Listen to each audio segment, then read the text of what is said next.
They could increase. I'm still reading the chat, so I like to read what you guys say and reply.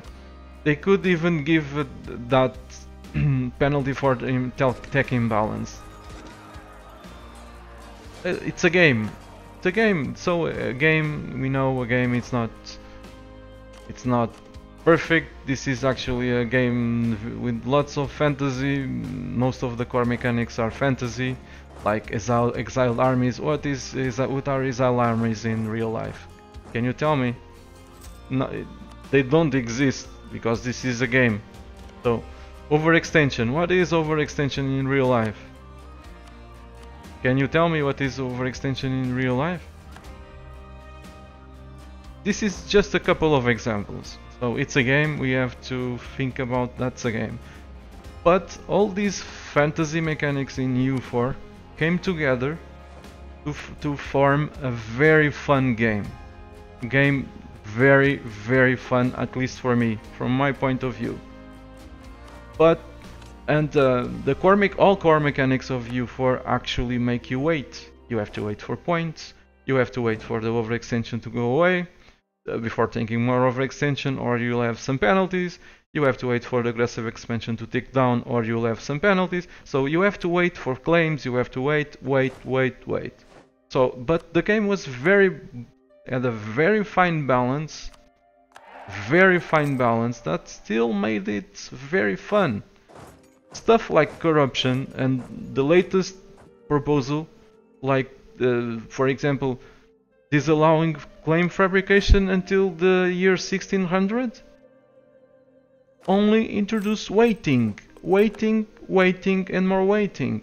And it's especially harder or more difficult to accept such a change when a big part of the waiting is nothing that we cannot control it, like the rulers. If I'm in the playing in Asia or Africa or whatever, non-Western, and I grab a 000 guy, seriously, or a 040,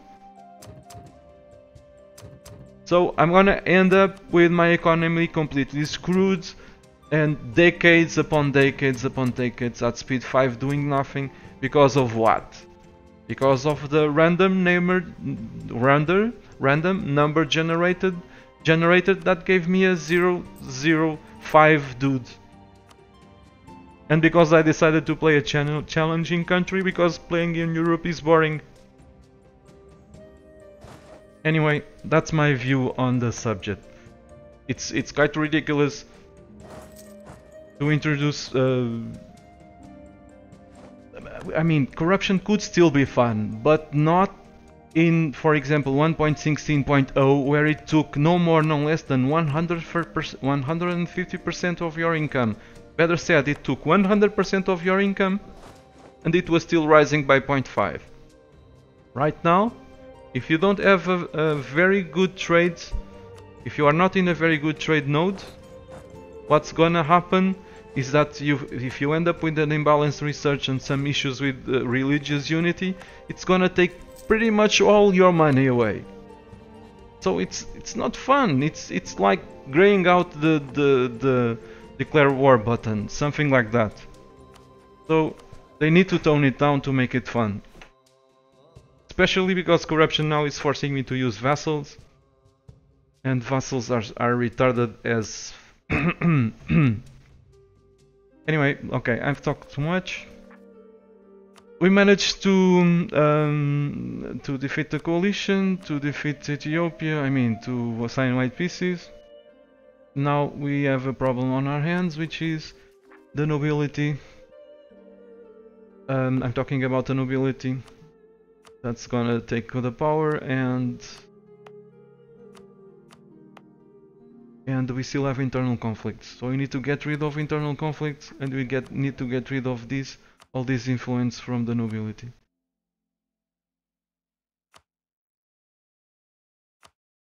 Our country also has a shit ton of local autonomy. I reduced it wherever I could, in places where we would not have rebellions.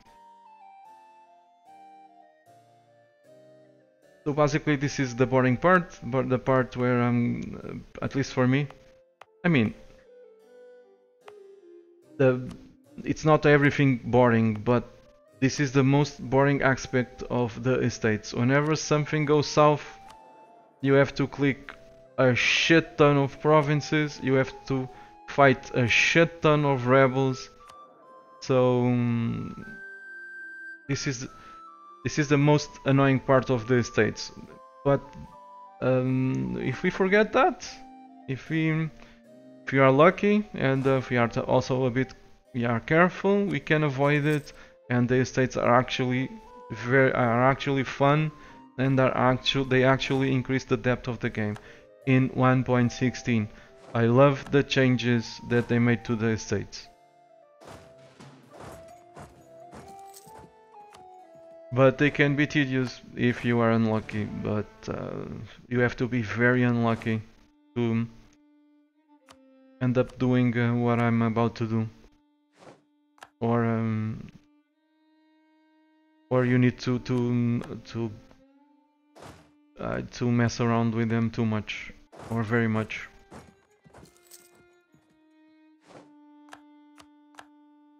We still have the internal conflicts. Like I said, we need to get rid of it, or else if someone declares war right now, the Commonwealth won't honor the call to arms. Unless they remain friendly.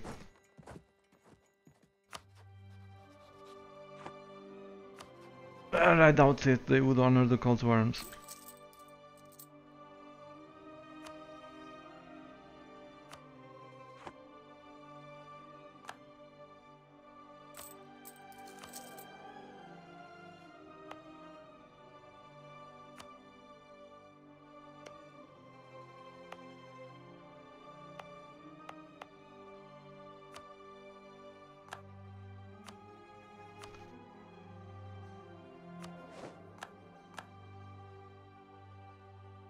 Hexadecimal is saying, Marco, you are influential at Paradox forums, go agitate for it.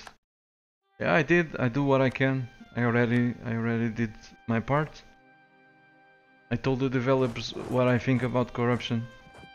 From the day one, I think the moment I touched 1.16, the first thing that I wanted to test was corruption, because it was the only thing there that was bugging me. Because I'm used to sledgehammer changes, balance changes by Paradox. Sometimes they happen, and this was one of the biggest sledgehammer changes that I've seen in this game. Only comparable to the change that was made to coring times early in the life of this game, when the more cores you add, the more non-overseas cores you add, the more time it would take to core provinces. That was removed, if I recall correctly, in 1.5, something like that. That was a major balance change, and for the better. Corruption, as I saw it in 1.16.0, was the opposite. It was complete garbage, the balance. And I basically said so.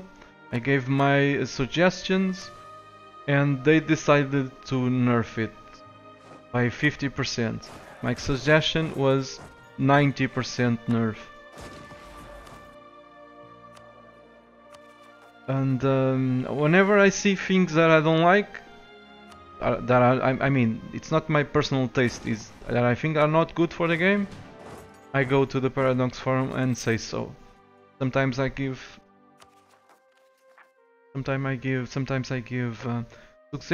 suggestions. Sometimes I just criticize and I don't have a good suggestion, but what can I do? And yeah, I do what I can. Well, I've also did some how can I say it? Whenever I see a bug, I also report it, that kind of stuff. I even made a video where I gave a few suggestions, but I'm not a Roomba, you know. If I was a Roomba, that the suggestions would probably end up in the game. But I'm not a Roomba, so I guess my suggestions never end up in the game. Anyway,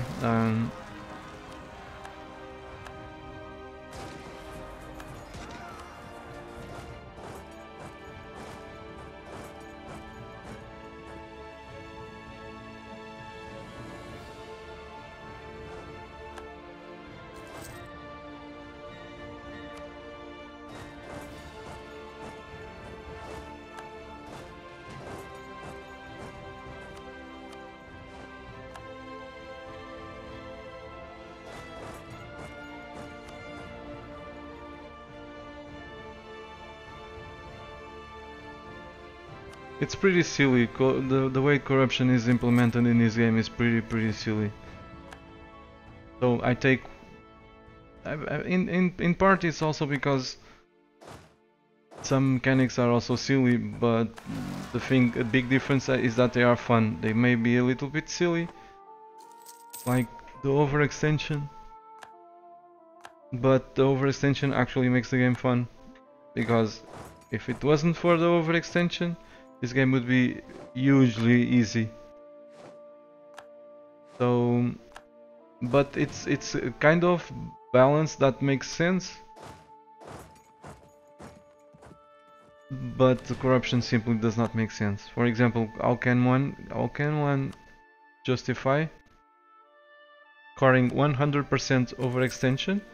So to simplify it, that's 100 development without administrative efficiency. 100% overextension is 100 development. So by the way, the internal conflicts just ended. So now we are actually safe from attacks, because our allies will accept the call to arms. Like I was saying, the 100 scoring 100% overextension, that's 100 development without administrative efficiency. So when you're small, that might cost you 2 ducats, because that's half of the money you make from development. If you're huge, those same 100%, that same 100% development, it's gonna cost you, I don't know, in some of my games probably like 500 ducats for exactly the same 100% overextension. Scoring 100 development might cost me 500 ducats for each month for up to 36 months, or sometimes more if I have war exhaustion. If this is not a huge railroading, if this is not silly, I don't know what it is, to tell you the truth. Hello Tip, welcome. I started this stream showing the comeback. I defeated the coalition. Basically, I managed to stall them and eventually sign a white peace. I was attacked by Ethiopia. I managed to sign another white peace. Now I have a shit ton of rebels to kill from the estates. And I've managed to secure at least one alliance. I'm trying to secure more. I'm now allied again with the Commonwealth.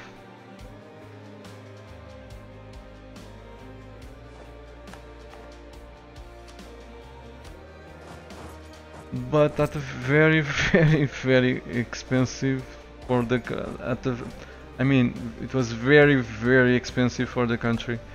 I was like 50 years or 60 years ahead of my last game as Byzantium, where I went to conquer India in search of money.